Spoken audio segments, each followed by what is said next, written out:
Hi guys, എല്ലാവർക്കും നമസ്കാരം. ഇന്നൊരു കല്യാണത്തിന് പോകാനുള്ള ഒരുക്കത്തിലാണ്. സാരി ഉടുത്തിട്ടാണ് പോകുന്നത്. മുമ്പൊക്കെ സാരി ഉടുക്കുകയാണെങ്കിൽ എനിക്ക് ആരുടെയെങ്കിലുമൊക്കെ സഹായം വേണം. മിക്കവാറും ഹസ്ബൻഡിനെ തന്നെയായിരിക്കും വിളിക്കുക. അതിൻ്റെ പ്ലീറ്റ്സ് പിടിച്ചു തരാനും മറ്റുമായിട്ട് ഇങ്ങനെ ഒരു പരസഹായം വേണം. പക്ഷേ ഇപ്പോൾ ഞാൻ അങ്ങനെ ആരുടെയും സഹായം തേടാറില്ല.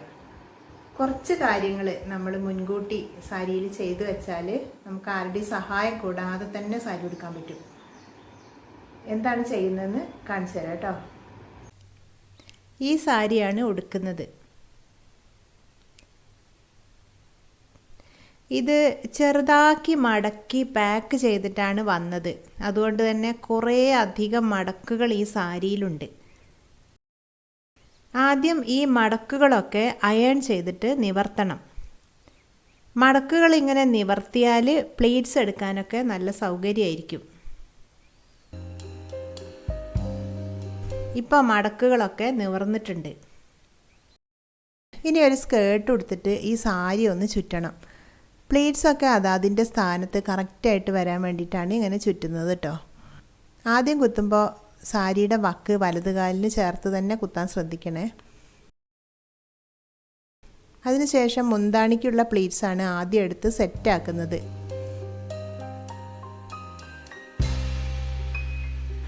ചിലർക്ക് വീതി കുറഞ്ഞ പ്ലീറ്റ്സ് ആയിരിക്കും ഇഷ്ടം, ചിലർക്ക് കുറച്ച് വീതിയിൽ എടുക്കേണ്ടി വരും. അപ്പം നിങ്ങളുടെ ഇഷ്ടം എങ്ങനെയാണോ അങ്ങനെ എടുക്കുക. ഞാൻ കുറച്ച് വീതിയിലാണ് എടുക്കുന്നത്. പ്ലീറ്റ്സ് എടുക്കുമ്പോൾ ഉള്ളിലെ പ്ലീറ്റ്സ് ആദ്യത്തെ പ്ലീറ്റ്സിനെ കവിഞ്ഞ് പുറത്തേക്ക് വരാതിരിക്കാൻ പ്രത്യേകം ശ്രദ്ധിക്കണം. ആദ്യത്തെ പ്ലീറ്റ്സിനേക്കാളും കുറച്ച് വീതി കുറച്ചിട്ടാണ് രണ്ടാമത്തെ പ്ലീറ്റ്സ് എടുക്കുന്നത്. പിന്നീട് വരുന്ന ഓരോ പ്ലീറ്റ്സും വീതി കുറച്ചിട്ട് എടുത്തെങ്കിൽ മാത്രമേ ഒരു 5 പ്ലീറ്റ്സൊക്കെ നമുക്ക് കിട്ടുള്ളൂ. ഈ സാരിയുടെ ഫസ്റ്റ് പാർട്ട് നല്ല സോഫ്റ്റാണ്. പിന്നീട് ഇങ്ങോട്ട് കുറേ വർക്കുകൾ വരുന്നതുകൊണ്ടായിരിക്കും അല്പം കൂടി കട്ടിയുണ്ട്. പ്ലീറ്റ്സ് വിടാതെ പിടിച്ചുകൊണ്ട് മുന്താണി ബാക്കിലേക്കിട്ട് ലെങ്ത്ത് ആവശ്യത്തിനുണ്ടെന്ന് ഉറപ്പ് വരുത്തണം. അതിനുശേഷം ബ്ലൗസിനോട് ചേർന്ന് പിൻ ചെയ്യുന്ന അതേ സ്ഥാനത്ത് പ്ലീറ്റ്സിൽ ഒരു സേഫ്റ്റി പിൻ കുത്തി കൊടുക്കണം.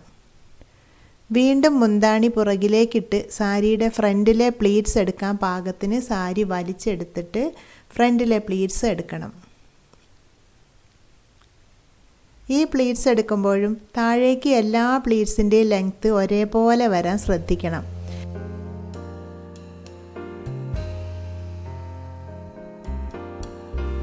പ്ലീറ്റ്സ് പൊങ്ങിയും താഴ്ന്നും ഇരുന്നാൽ ഒരു ഭംഗി ഉണ്ടാവില്ല.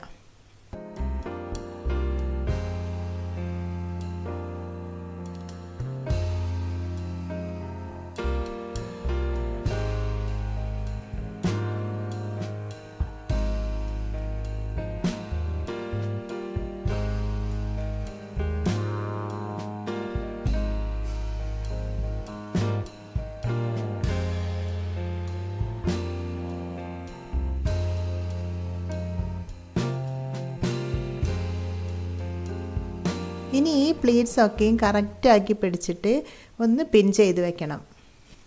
ഇനി ഈ സാരി ഇതേപോലെ ടേബിളിൽ കൊണ്ടുവച്ചിട്ട് നമ്മൾ ഈ ഞൊറികളൊക്കെ ഒന്ന് അയൺ ചെയ്യുകയാണ്. ആദ്യം മുന്താണി ചെയ്യാം.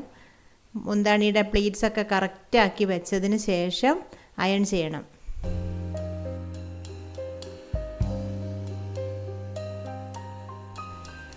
ഞൊറികളൊക്കെ സെറ്റാക്കി വെക്കണം. പിന്നെ തേച്ച് കൊടുക്കണം.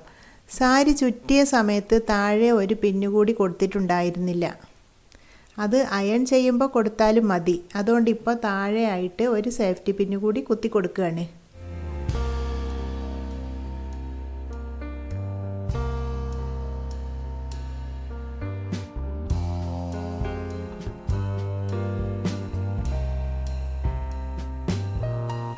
ഞൊറികൾ ഓരോന്നും പൊക്കി ഇടയിലൂടെ തേക്കുന്നത് നല്ലതായിരിക്കും.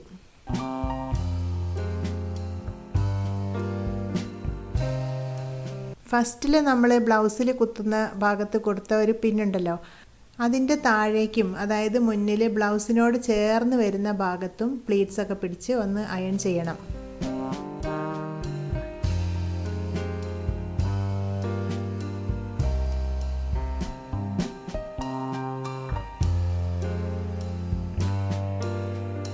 അതിനുശേഷം ഫ്രണ്ടിലെ പ്ലീറ്റ്സും ഇതുപോലെ അയൺ ചെയ്യുക. ഒക്കെ കറക്റ്റാക്കി വെച്ചതിന് ശേഷം നന്നായിട്ടൊന്ന് അയൺ ചെയ്യുക.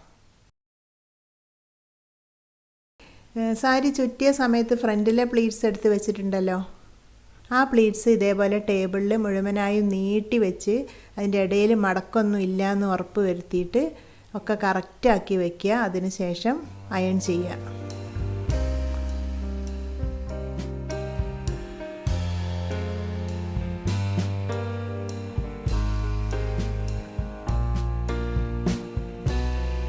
ഇങ്ങനെ ഈ പ്ലീറ്റ്സ് എടുത്തിട്ട് അയൺ ചെയ്ത് വെക്കുന്ന ഈ ഒരു വർക്ക് തലേ ദിവസം ഞാൻ ചെയ്ത് വെക്കാറുണ്ട്.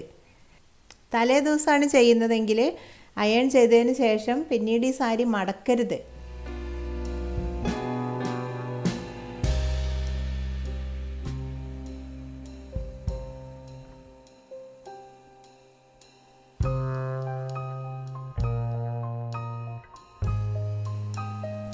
അപ്പം ഇങ്ങനെ അയൺ ചെയ്തിട്ട് എത്ര ഒതുക്കമില്ലാത്ത സാരിയാണെങ്കിലും അതിനെ നമ്മളെ ഒതുക്കത്തോടെ നമ്മുടെ വരുതിയിൽ വരുത്താൻ പറ്റും. ആദ്യമേ ഒതുക്കമുള്ള സാരിയാണെങ്കിലും ഏറ്റവും നന്നായിട്ട് അതിൻ്റെ ഞൊറികളൊക്കെ നമ്മൾ ഉടുക്കുമ്പോൾ ഭംഗിയായിട്ട് നിൽക്കും. ഇനി ഇതെടുത്ത് അങ്ങ് ഫിറ്റ് ചെയ്താൽ മതി. സാരി ഉടുക്കാൻ വേണ്ടി വരുന്ന സമയവും നമുക്ക് ലാഭിക്കാം. കുറേ പേരൊക്കെ ഇങ്ങനെ പ്ലീസ് എടുത്ത് അയൺ ചെയ്ത് സാരി ഉടുക്കുന്നവരുണ്ടായിരിക്കും.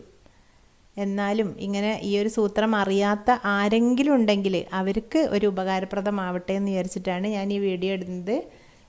അപ്പോൾ ഈ വീഡിയോ എല്ലാവർക്കും ഇഷ്ടപ്പെട്ടില്ലേ?